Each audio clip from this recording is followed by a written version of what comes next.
አካባቢ የሚሰማው መረጃ እጅግ አሳሳቢ ነው። እሳት አደጋ በጣም ኤሌክትሪክ ያለበት ኃይል ነው።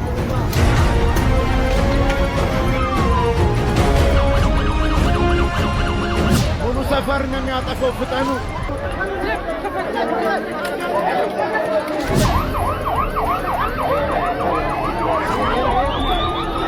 ስለ ስውሯ አስደንጋጭ መረጃ ተሰምቷል። የመጀመሪያ ስውሯ ማርያም ተብሎ ፔጅ ሲከፈት በዛ ላይ የ666 ነገር ታሪክ እየተጻፈ አካውንት ይለቀቃል። 666 መሆኗን በደንብ ያውቃል። እምነት እንደሌላት በደንብ ያውቃል። ቤተክርስቲያን ልታጠፋ እንደመጣች በደንብ ያውቃል። ጋርዶች አላት፣ ብዙ ጋርዶች አላት። ጤነኛ ሰው ጋርድ አያስፈልገውም። ሊቀ ጳጳሱ አቡነ ማቲያስ ራሱ ጋርድ የላቸው። ፓትርያርኩ እንደራጅ እንሰባሰብ አይደል? 20,000 ሰው ስንጠብቅ 1,000 ሰው ማግኘት እንዳቃተን ታውቃላችሁ። ኦርቶዶክስ ቤተክርስቲያን ውስጥ ያላችሁ ጳጳሶችና ቄሶች ኮምና ባታችሁ ነው የምትሰጡት ለህዝብ። አርሲ ዛሬም እየተጣራች ነው። ወንድሞቻችን እህቶቻችን በመከራ ውስጥ እያለፉ ይገኛሉ። ብንሰርክም ባንሰርክም እንኳን ክርስቲያን ነው ማለት እንኳን ኦርቶዶክስ ነው። ሰላም ጤና ይስጥልን ውድ የቃል ሚዲያ ቤተሰቦች እንደምን ቆያችሁ? እግዚአብሔር ሰላም ከሁላችን ጋር ይሁን እያልን ወቅታዊና አዳዲስ መረጃዎችን ይዘን መጥተናል። ቪዲዮውን ከመጀመራችሁ በፊት ላይክ በማድረግ ጀምሩ። እንዲሁም ሐሳብ አስተያየታችሁን የኮሜንት ሴክሽን ላይ ያስቀምጡልን። ቀጥታ ወደ ቪዲዮ እናልፋለን። ሰብስክራይብ ለምንድን ነው የማታደርጉት? አሁን አድርጉ። እሳት አደጋ በጣም ኤሌክትሪክ ያለበት ኃይል ነው። ኮፒሊንግ ሸራ አድርጉ። ሙሉ ሰፈር ነው የሚያጠፋው። ፍጠኑ።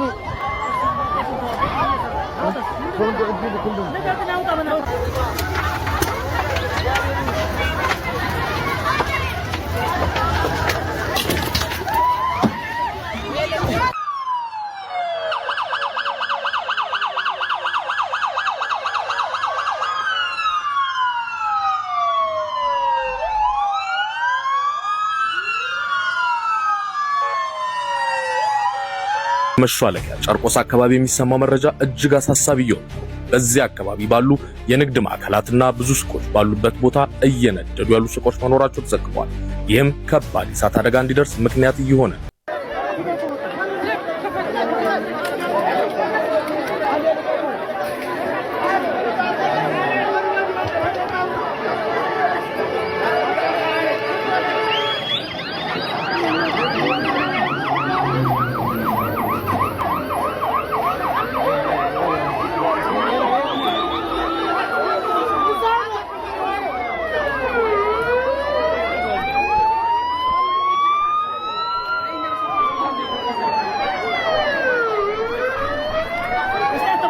ዛሬ በቂርቆስ ክፍለ ከተማ ወረዳ 9 መሿለኪያ ጨርቆስ በተባለ አካባቢ እንግዲህ በንግድ ቤቶችና መኖሪያ ቤቶች ላይ ተከስቶ የነበረው የእሳት አደጋ በእሳት አደጋ ሰራተኞች ርብርብ በቁጥጥር ስር ውሏል ሲል እንግዲህ ቂርቆስ ኮሙኒኬሽን ዘግቧል ማለት ነው።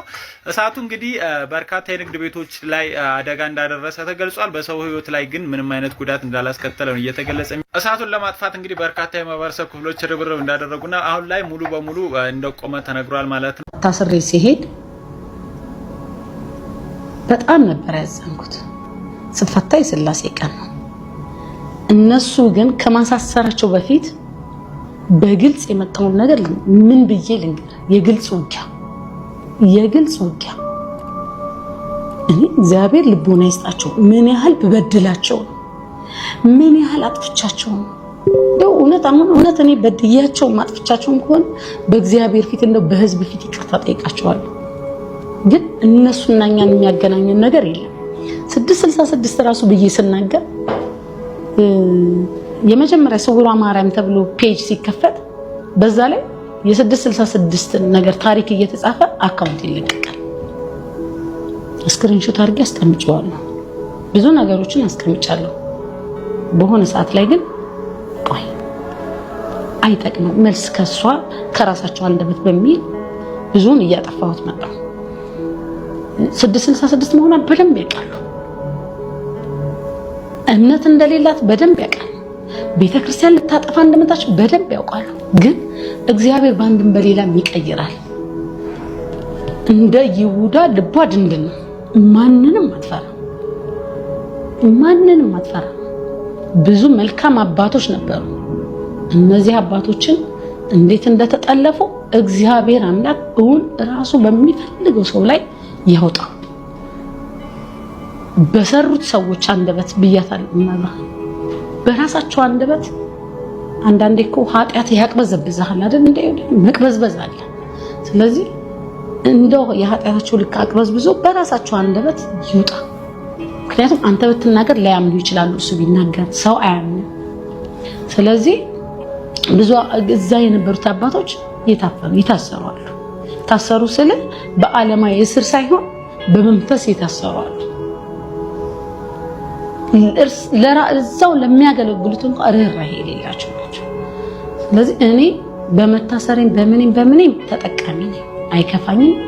እነሱም ባመጡት ኮተታ እግዚአብሔርን እንዳምነው ይበልጥ ፍቅሩን እንዲጨምርልኝ የእናትነቷን ፍቅሯን በደንብ እንዳቀው ከሰዎች ጋር ወሬን አቁሜያለሁ። ሰዎች እንደም እንደ ሐሳብ ሲያማክሩ ለምን ከሰላድማ ጋር ታወሩ?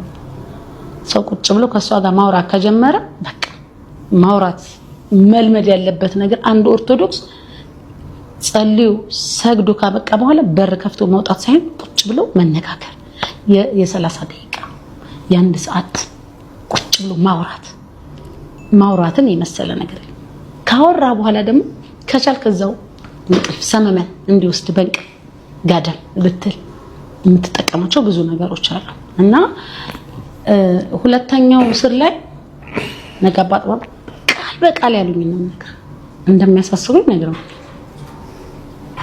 ሽባም እንደምሆን የሀገረ ስብከቱ ስራ አስኪያጅ ሽባም እንደምትኝ ነገር እሳቸው ፍርድ ቤት ራሱ ቀርበን ያለውን ነገር ስጠየቅ ከሳሽ ሆኖ የመጣው ባለፉ በተከሰስኩበት ነው እንዳዲስ የመጣውና 8 ወር ታስሬ ነው የመጣው። ጉዳዩ እንዲህ ነው ብዬ ተነታንኩላቸው። አስቀድሞ እኔ መቼም እግዚአብሔር የተመሰገነ መድኃኔዓለም የሚጮሁትን እውነተኛ ልብ ይዘህ ስትቀር ይፈርዳል። ከሳሽ ብዙ ነገር ሲናገር ስለማን ነው የሚናገረው ብዬ ደነገጥኩ። ማለት ሮማን እኔ ነኝ። ስለ ሮማን የሚያወራቸው ነገር ከኔ ጋር የሚሄዱ አይደለም። ከዛ ጉዳዩ እንደዚህ ነው ክብር ዳኛ ብዬ ስናገር ለምን ለህግ አላመለከትሽም ማለት እኔ በቤተ ክርስቲያን የተጀመረውን በህግ መሄድ አልፈለኩም። ሁለተኛ ደግሞ የሀገረ ስብከት ዋና ስራ አስኪያጅ ነቃባ አባቡ እንዲህ ብለውኛል። ስልኩ ይምጣ ይፈተሽ ስልኩ ላይ እኔ ሁሉም በመረጃ ነው። ከዛ በተረፈ ግን እኔ ወደ ህግ ሄዳለሁ ብዬ ስል ህግ ጋር እንዳትሄጂ ስላሉኝ ነው ብዬ ያንን ያንዳንዱ ሪከርድ አለው ማዳመጥ ከፈለጋችሁ አዳምጡ ብዬ አስቀምጡ። ዛሬ 14 ቀን ተባለ። 14 ቀን ቀጠሮ ተሻረ። ሰኞ ወይ ማክሰኞ ነበር ለፍርድ ቤት የሚቀርበው። እኔ ግን የሥላሴ ቀን ክብር ምስጋና ለነሱና የሥላሴ ቀን ቅዳሜ ዕለተ ሰንበት ከእስር ቤት ወጣሁ። ከዛ በኋላ ያው እንዳልኩ ያው አሁን ድረስ አለ። እኔ ለነሱ ክፉ መመኛ አይደለም። ይሄም ትውልድ ይዳን። እንደዛ ከሆነ ለምንድን ነው የሰንበት ትምህርት ቤቶች እንግዲህ ፍቃድ አላቸው። የሰንበት ትምህርት ቤቶች ተነጋግረው የራሳቸውን ባስ ይዘው ካህን ይዘው ነው የሚሄዱት። እና የሆነች ልጅ ደወለችና ሄድን አለች። ከሄድን ምናምን በኋላ በምንድን ነው የመጣችሁት አለች። በራሳችን ማን ፈቅዶላችሁ? ከዚህ በኋላ አሁን ግቡ። ከዚህ በኋላ ግን አንድ ሰው እዚህ ቦታ ድርሽ ካለ እኔ ነው ያርገኝ ብላ እንትን አለች። ከዛ የሆነ ነገር ተናገርኳት አለ። ስናገራት ያዘችኝና እሷን አመጣላለሁ በአካል ራሱ ወሰደችኝና የሆነ ወደ ጫካ አለ ወደዛ አካባቢ ማለት ነው። ይዘው ምናምን ሲሄዱ እናቶች አባቶች ምናምን ነጠላ አንጥፈው እባክሽ ምናምን ብለዋት ለምነዋት ልጅቷ ተመልሳለች። አንድ እሷ ሁለተኛ ኤቫ የምትባል ልጅ አለች። ይሄን ነገር ደወለችልኝና ይሄ ነገር እውነት ነው ምናምን አለች። እስቲ ቆይ ልንሄድ ነው ያለውን ነገር እነግራለሁ አለች። እሺ አልኳት። ሄዱ። ካህን ይዘው ነው የሄዱት። ከየት ነው የመጡት? እንደዚህ ከአዲስ አበባ ከእንደዚህ እነሱንም ካህኑንም ከዚህ ፍቃድ ውጪ ከዚህ መኪና ውጪ ማንም ሰው አይመጣም። እኔ ምንም አያገባኝም። ወረቀት ይዘናል ምናምን እኔ አያገባኝም አለች። ከዚህ በኋላ ዛሬ መታቸዋል። ከዚህ በኋላ ግን እንዳትመጡ ብላቸው ካህኑን ነግራቸው ካህኑ ምን አይነት ጊዜ ላይ ገባን ምናምን ብለው ይዘውን መጡ። አሁን መግባታችን ነው ብላ ማታ 2 ሰዓት ላይ ነው 2 ሰዓት ተኩል ላይ ምናምን ደውላ ነገረች። እና ምንድነው ጀስት አለማይ ነው ብሯ እንዳይቀርባት ይሄን ነገር ታደርጋለች። በብሯ በኩል የምትመጣባት ከሆነ ጋርዶች አላት፣ ብዙ ጋርዶች አላት። ጤነኛ ሰው ጋርድ አያስፈልገውም። ሊቀ ጳጳሱ አቡነ ማቲያስ ራሱ ጋርድ የላቸው ፓትርያርኩ በሰላማዊ ሰላም ስለሆነ በሰላማዊ መንገድ ይሄዳሉ። እሷ 12 ምናምን 13 ይሄን የሚመካከሉ አሉ። የአማኑኤል ልጆች ናቸው ግማሾቹ። በእነሱ ነው የምትሄደው። ለምን እንደምትሸፋፈኝ ስትባል ብዙ ጠላት አለብኝ ትላለች። እንደዛ ነው የምትለው። መሸፋፈን አያስፈልግም ጤነኛ ከሆነች። እና ያለው ነገር እንደ ቤተክርስቲያን ስርዓት ሴት ልጅ እዚህ ድረስ ኤክስትሪም ሄዳ ካህናቶችን እንደፈለገች እያደረገች ታቦቱን ማታከብር ቅድም እየተደውሎልኛል ወደ አንተ ጋር ስመጣ ኩል ተኩላ ምናምን አለማዊ መስላ ጸጉሯን ተሰርታ ነው የምትሄደው። እንደዚህ ቪዲዮ ምናምን ቀርጸው ከሷ ውጪ ማንም የሚቀርጽ የለም። ምንድነው ሲባል በቃ እሷ ነች ፈላጭ ቆራጭ። እና ያውቃሉ። እኔ አሁን የምነግርህ ነገር አያውቁም እንዳይባል ሊቀ ጳጳሱ ጋር የሰሜን ሸዋ ሀገረ ስብከት ሊቀ ጳጳስ የሰሜን ሸዋ ሊቀ ጳጳስ አቡነ ቀለሜንጦስ ጋር የአብይ ጾም ግማሽ ላይ ሳማ ሰንበት ሄድኩ ለሳቸው ብዬ። ከዛ ሸንኮራ ዮሐንስ ነው ያሉ ሲሉኝ ከጓደኞች ጋር ሆነን አስፈቀደን ገባን። ስለ ስውሯ አስደንጋጭ መረጃ ተሰምቷል። አባታችንን አንድ ገዳም ላይ ያገኘናቸው አባታችን አቡነ ቀለሜንጦስን እንዲሁም ደግሞ የብፁዕ አባታችን ጸሐፊ አገኘናቸው በአንድ አጋጣሚና እግራቸው ላይ ወድቀን ለ5 ነው ገብተን ያለቀስነው። በያዙት መስቀል ባቆረቡበት እጆት ብለን ነበር የለመናቸው። ቃል በቃል ልጆቼ ምንም ማድረግ አልችልም፣ አርፋችሁ ቁጭ በሉ ትገላችኋለች፣ እጇ ረጅም ነው ነበር ያሉ። እንግዲህ ብፁዕ አቡነ ቀለሜንጦስ ከማስተዋል ከምትባለው አስጓዥ ማህበር ባለቤት ጋር ከፍተኛ ትብብር በማድረግ በኢትዮጵያ ኦርቶዶክስ ተዋሕዶ ቤተክርስቲያን ምዕመናትና ምዕመናን ላይ ከፍተኛ ግፍ እየሰሩ ነው ተብሏል። እንግዲህ ብዙዎች ከሰሞኑ አሳግታለች፣ ሽባ አስደርጋለች፣ አሳዳለች የሚል መረጃዎች እየወጡ ሲሆን ከዚህ ጋር ተያይዞ ታዲያ በአሁን ሰዓት በፖሊስ ቁጥጥር ስር ውላ በሕግ ምርምር እየተደረገባት ይገኛል። እሷን ለማስፈታት ብፁዕ አቡነ ቀለሜንጦስ ከተለያዩ የሕግ ባለሙያዎች ጋራም ውጣ ውረድ ላይ እንዳሉ መረጃዎች እያመላከቱ ነው። ነገር ግን ብዙዎች እንደሚሉት ከሆነም ብፁዕነታቸው እባካችሁን ይችን ልጅ አንድ ነገር አድርጉልን ብለን በጠየቅናቸው ሰዓት ቆርበው ቀድሰው ወጥተው እኔ ምንም ላደርጋችሁ አልችልም፣ ታስገድላችኋለች፣ አቅሟም ትልቅ ነው፣ እጇም ረጅም ነው አሉን ሲሉም ምስክርነትም እየሰጡ ይገኛሉ። እንግዲህ የኢትዮጵያ ኦርቶዶክስ ተዋሕዶ ቤተክርስቲያን በዚህ ልክ የወረደ አሰራርና ስነ ስርዓት እየተዘረጋባት ይገኛል። ብፁዕነታቸው ነጋዴዎችን እየደገፉ ምዕመናን እያሳደዱ ይገኛሉ። ፍትህ ለኢትዮጵያ ኦርቶዶክስ ተዋሕዶ ቤተክርስቲያን፣ ለስውሯ ማርያም ተጓዦች፣ ምንም አይነት ተጓዦች ወደዛ ቦታ ማንም ሰው ዞ መሄድ በማህበር መንቀሳቀስ እንደማይቻል እየተነገረ ይገኛል። ይልቁንም ቅዱስነታቸው እንኳን ቢመጡም አይገቡም ስትል የተናገረችው ማስተዋል የምትባለው አስጓዥ እንደሆነች መረጃዎች አመላክተዋል። ፍትህ ለስውሯ ማርያም እያላችሁ ለብፁዕነታቸው ይድረስ። እንደራጅ እንሰባሰብ አይደል? 20 ሺህ ሰው ስንጠብቅ 1 ሺህ ሰው ማግኘት እንዳቃተን ታውቃላችሁ። እባካችሁ በእናታችሁ ይህን ቪዲዮ በመጀመሪያ ደረጃ ልቡ እስኪጠፋ ድረስ ይህን ቪዲዮ ሼር፣ ኮፒ ሊንክ አድርጉልኝ። በመቀጠል ደግሞ ሁላችሁም ፕሮፋይሌ ስር ትሄዱና ሊንኩን ትጫናላችሁ። ሊንኩን ተጭናችሁ ከላይ 3 ሰረዝ አለ ትገቡና ኮፒ ሊንክ የምትለዋን ትነካላችሁ። ከዛ በኋላ ቴሌግራም ሰርች ባራችሁ ላይ ሄዳችሁ ፔስት ታረጉታላችሁ። ለቤተ ክርስቲያን እስራኤል ጆይን ትላላችሁ ማለት ነው። ከዛ በኋላ በጣም ችግር እየሆነብን የመጣውን የበርካታ ወንድሞች እህቶችን አካውንት ኮፒ ሊንክ የምናደርግበት ትልቁ የቴሌግራም ቻናል ይሆናል። ከዚህ አልፎ አዳዲስ አዳጊ በቲክቶክ ብቅ የሚሉ ወንድም እህቶች ሲኖሩ እነሱን እናበረታታበታለን። ምን አይነቶች አክቲቭ የሆኑ መስራት የሚችሉ ሲመጡ ማለት ነው። ስለዚህ አሁንም ቶሎ ብላችሁ ሁላችሁም እባካችሁ ይህን ግሩፕ ተቀላቀሉ። በደንብ አድርጋችሁ ለብዙዎች አድርሱልኝ። ዲዩትም ማድረግ እንዳትረሱ። በደንብ አድርጋችሁ ይህን ነገር አጠናክራችሁ ግፉበት። ኦርቶዶክሳውያን ክርስቲያኖች በሙሉ ይህንን ቪዲዮ ኮፒ ሊንክ፣ ሼር፣ ዱዊት፣ ሪፖስት በማድረግ ለብዙሃኑ እንድታደርሱልኝ በትህትና ጠይቃለሁ። አርሲ ዛሬም እየተጣራች ነው። ወንድሞቻችን እህቶቻችን በመከራ ውስጥ እያለፉ ይገኛሉ። እባካችሁን አጀንዳችንን አርሲ እናድርግ። በአርሲና በተለያዩ ቦታዎች ብዙ ኦርቶዶክሳውያን ክርስቲያኖች እጅ እየተጫነባቸው ይገኛል። ስለዚህ ሌላ አጀንዳ መቀበልን ትተን ለአርሲ ድምጽ እንድንሆን በትህትና እጠይቃለሁ። ዝም ያላችሁ አንዳንድ ሰዎች እስቲ ልጠይቃችሁ፣ ወንድሞቻችሁ እህቶቻችሁ አይደሉምን? ሐዋርያው ቅዱስ ጳውሎስ በኤፌሶን መልእክቱ ምዕራፍ 2 ቁጥር 19 ምን ብሎ ነው ያስተማረው? እንግዲያስ ከእንግዲህ ወዲህ ከቅዱሳን ጋር ባላገሮችና የእግዚአብሔር ቤተሰቦች ናችሁ እንጂ እንግዶችና መጻተኞች አይደላችሁም። ወደ ኤፌሶን ሰዎች ምዕራፍ 2 ቁጥር 19። እንዲህ በማለት ሐዋርያው ቅዱስ ጳውሎስ ለክርስቶስ ክርስቲያን ተብለው የተጠሩ ወንድሞቻችን፣ እህቶቻችን፣ ቤተሰቦቻችን እንደሆኑ አልተናገረም? ታዲያ በአርሲና በተለያዩ ቦታዎች በመከራ ውስጥ የሚያልፉ የኔና የናንተ እህት ወንድሞች አይደሉም? ለምን ድምጽ ከለከልናቸው? ኦርቶዶክሳውያን እባካችሁን ሁላችንም ትኩረት ለአርሲ እንዲሆን ድምጻችንን ከፍ አድርገን እናሰማ።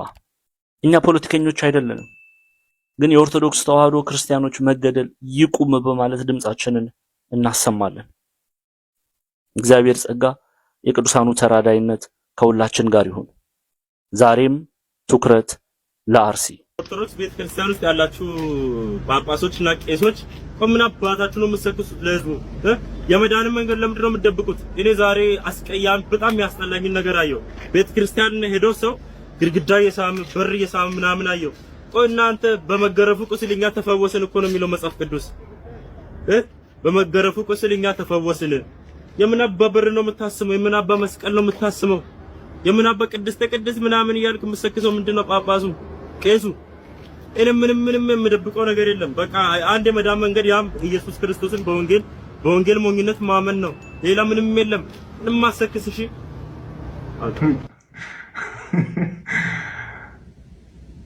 በመገረፉ ቁስል ተፈውሳቸዋል ለማለት አንተ እኮ በጣም ትልልቅ ሰዎችን ገረፍካቸው እኮ። ጳጳሳት፣ ቀሳውስት ብለህ የትልቅ ቤተ እምነት አካሎችን፣ መሪዎችን፣ አስተማሪዎችን ስንጠርተ ምን አባታችሁ ነው? እንደዚህ አይደለም፣ ልክ አይደለም። ወጣቱ አንተ ያስከው ደረትህን ማስፋት ነው፣ ጭንቅላት ጠቧል ማለት ነው። ከሆነ ጊዜ በኋላ ሶሻል ሚዲያ እንደዚህ በጥላቻ ልብ በተያዙ ግን በሽንገላ አንደበት ኢየሱስ ይወዳቸዋል በሚሉ ሰዎች ተሞልቷል። ልክ አይደለም። ለማትወደው ሰው እንዴት ምህረት ትሰብከዋል? ለምትጠላው አካል እንዴት ይቅርታን፣ ፍቅርን ትሰብከዋል? ኢየሱስ እኮ መስቀል ላይ ያደረገው እኮ ጠላቶቹ ለሆንን ለሰው ልጆች ለምህረት ነው። እጁን ቀኝና ግራውን ዘርግቶ የተቸነከረው የተወጋውና ፍቅርን መልእክት በጥላቻ በተያዘ ልብና በሽንገላ አንደበት አትስበኩት። ይሄ ልጅ መምከር ብቻ አይደለም መቆንጠጥ ያስፈልገዋል። ደረቱን ለማስፋት እየሞከረ ነው። ጥሩ ነው ሰውነቱ። ከኋላ ያለው የሚወጣጠር ልጅ አለ እና እነዚህ ልጆች በአካባቢ ያላችሁ ፕሮቴስታንቶች ናችሁ መኮርኮም መቆንጠጥ ያለባችሁ፣ በሕግ መጠየቅ ካለባቸው መጠየቅ ያለባቸው። እውነቴን ነው የምላችሁ። ይህን ስትሰሙ ያቀሳሰርክ ነው ምናምን የምትሉ ሰዎች አይደለም። እንደዚህ አይነት አጉራ ዘለል ሰዎችን እኛ ራሳችን ቴኬር ካላደረግን በእምነትና በእምነት መካከል መቃቃር ይፈጠራል። እኛው ራሳችን እንደዚህ አይነት ባለጌዎችን አሳልፈን ራሳችን መቅጣት ከቻለን ራሳችን ህግ መቅጣት ከቻለ ህግ እንዲቀጣቸው ካላደረገን በህዝብና በህዝብ መካከል ያለ መቀራረብ፣ መተሳሰብ እየጠፋ የተደመሰሰ ይመጣል እና ወጣቱ ወንድሜ ብላቴናው ልጅ ዛሬ የተናገርክበት አንደበት የጠራሃቸው ስሞች አንተን የማይመጥኑ ናቸው። በትክክል የኦርቶዶክስ ቀሳውስቶች፣ ጳጳሶች የጠራሃቸው አካሎች ኦርቶዶክሳዊ በሆኑ ሰዎች ዘንድ በጣም የተከበሩ ናቸው። አባታችን ተብለው የሚጠሩ ናቸው። አንተ ገና ወጣት ልጅ ነህ። በዚህ አንደበትህ አባቴ ብለው ሌሎች የሚጠሯቸው ትልልቅ ሰዎች ጠርተህ ምን አባታችሁ ነው እንደዚህ ነው ማለት ከሌሎች ሰዎች ጋር ያቃቅራል። መልካም የሆነ ማህበራዊ ህይወትህን ያበላሻል። የወንጌል አገልግሎት አይደለም። አፍተሩል ወንጌል የምስራች ነው። ብንሰርቅም ባንሰርቅም እንኳን ክርስቲያን መሬት